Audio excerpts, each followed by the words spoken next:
Hello YouTube, this is Marco. I'm your watch cardinal bringing you another video here today. Of course, before we begin, as I'm sure you can tell from the title, a quick wristwatch check. What am I wearing? I'm wearing the Rolex Submariner, the 114060.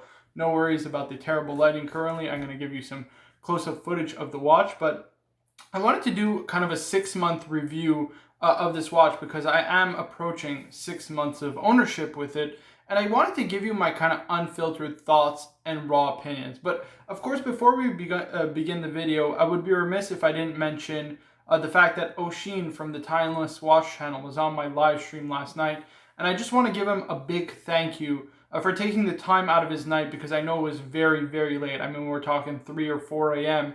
Of course, in his local, where he lives locally. So I just want to take the time to, again, thank him. And I really appreciate the kind support that all of you guys, all the new subscribers, all the new viewers have shown me on that live stream yesterday. I think one thing that we can learn from this Timepiece Gentleman drama, or one thing that is kind of our silver lining, is that it has brought the watch community together. And for that, I am very, very grateful. Now, before we enter into kind of my thoughts and opinions, we had actually, or Oshin brought up an amazing topic that I felt like making, or adding to this video rather, that I felt was really, really important and something I did want to discuss and touch on. And that was, well, as somebody who appreciates kind of the high horology spectrum of watches, you know, your kind of Pateks, Langas, Independence of the watch world, what are you doing wearing Rolex, a Rolex Submariner, right? Usually those two worlds don't exactly collide. And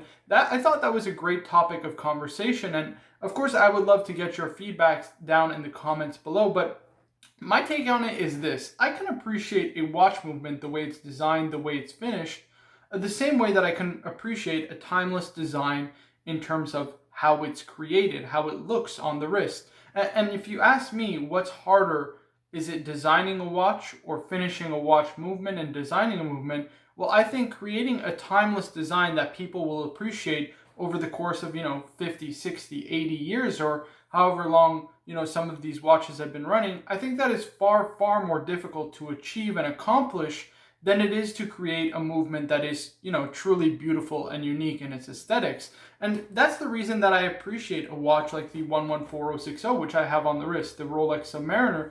This in particular is the no date. I think part of it is also, of course, the fantasy of what Rolex once was, that rugged, durable tool watch, that do anything, go anywhere type of watch that I think is just spectacular. And, a lot of people make this notion that Rolex is no longer a tool watch, and I personally would tend to disagree. I think they're extremely rugged and durable if you were to use them in that setting. And one of a good friend of mine and another fellow YouTuber, his name is Showcase Watches, please be sure to check out his channel.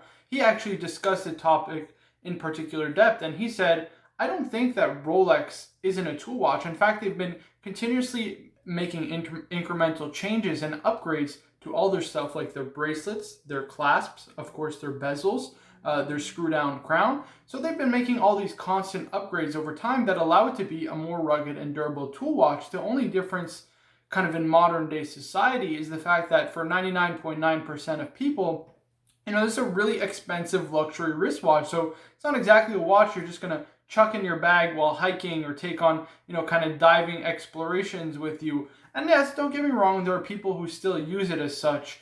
But for the vast majority of people who own a Rolex Submariner, the only kind of diving you're going to be doing, if we're being honest, is mostly desk diving. So, I appreciate the Rolex Submariner for what it is. Although it may not have a Geneva seal movement, or it may not have the beauty, the aesthetical beauty in its movement as a Datograph Perpetual, or, I don't know, some Patek Philippe chronograph like the new 5172, I think I appreciate it for what it is, a design icon, a timeless classic. Timeless luxury is the best way I can describe it. And I think you can describe a lot of watches like that. I think you can describe the Cartier Santos as timeless luxury. I think you can describe the Omega Speedmaster as timeless luxury. I would even go far as to say the Breitling Navitimer is, again, timeless luxury. I think there's obviously a number of other watches that fill that role of having a design and an aesthetic that watch enthusiasts and collectors can appreciate, despite them not being kind of the most hot horology movements or the greatest finish in watchmaking.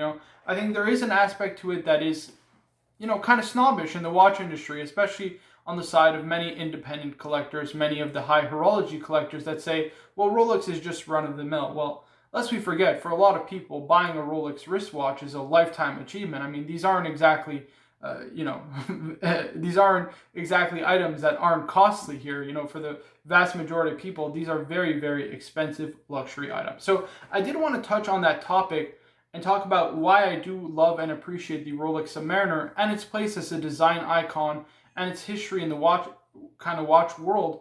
And that's why ultimately I do appreciate it, despite it maybe not having the kind of incredible level of finish that some of these higher independent watch brands ultimately have. So that's my take on that. Now let's change perspective. I'm going to give you some close-up footage of my Rolex Submariner, and we'll talk a little bit about it, my experience with the watch, what I think of it, and ultimately if I think it is worth adding to the collection. And here she is, the Rolex Submariner 114060. As you may or may not know, I bought this pre-owned actually this year, 6 months ago roughly, and it is still in very, very good condition. As you can see, there's a lot of smudge marks and fingerprints. I decided, just for obviously this review and of course scratches on the clasp, that's only natural, as of course you will be wearing these watches. I don't baby my watches. I wear all of them and I love them for what they are. At the end of the day, this is my watch. If ever I want to get it polished, I can do that if I so please. I don't really think it affects anything of the watch if you get a polish on it. So ultimately, I do wear all of my watches and I do love my watches. So this is a fantastic watch. And if you had to ask me what's the best one and done, now I do own the 126710, the BLNR, the Bruce Wayne as I like to call it, or the Batman on Jubilee. I think it's slightly better of a one and done wristwatch. However, I will say this. This is definitely another top contender. You cannot go wrong if you choose this as part of your collection, and if you choose this as your only watch. Personally, I'm not a one watch guy. I can never do that. But I do think and appreciate people who are a one watch guy and wish I was one myself. Now, the one downfall of the GMT Master 2s are the two things that I find the Rolex Submariner just does to perfection. The first, of course,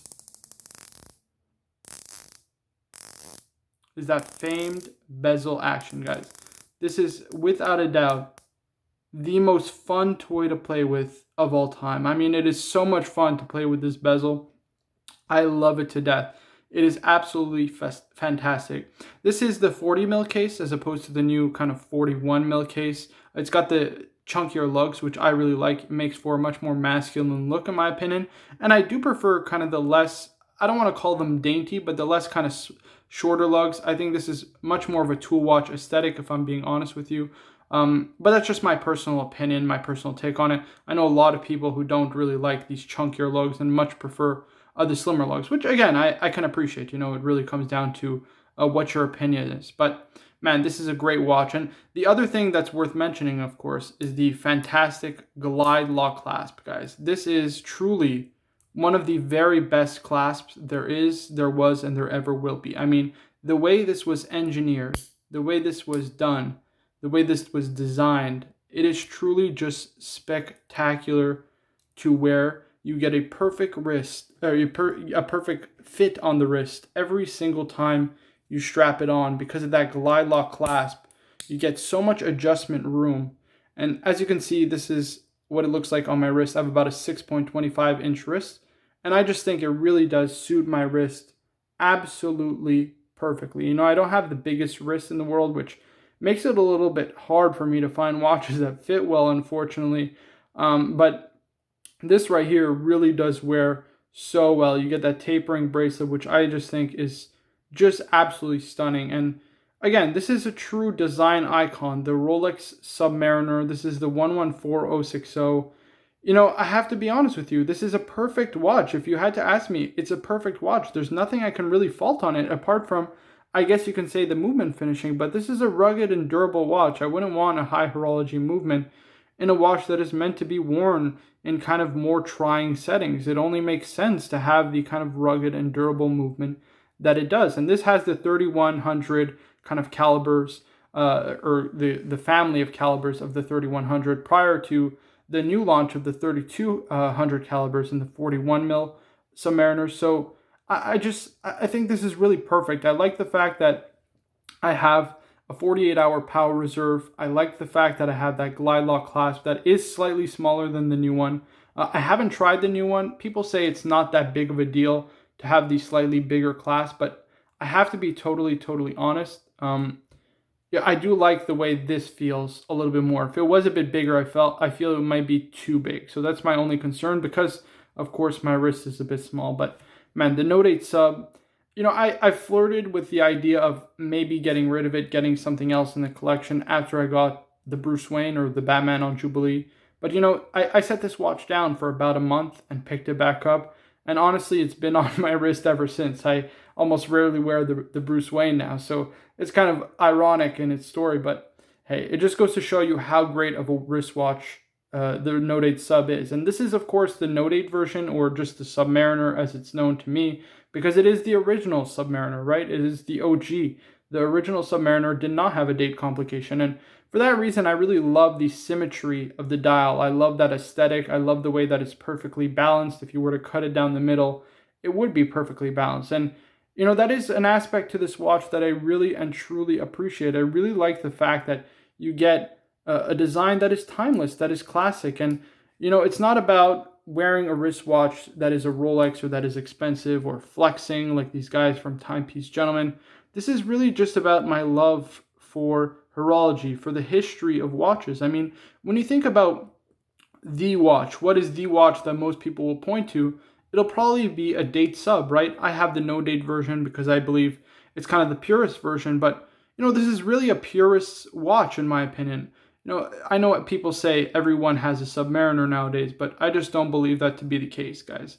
I think that the Submariner is just a timeless classic.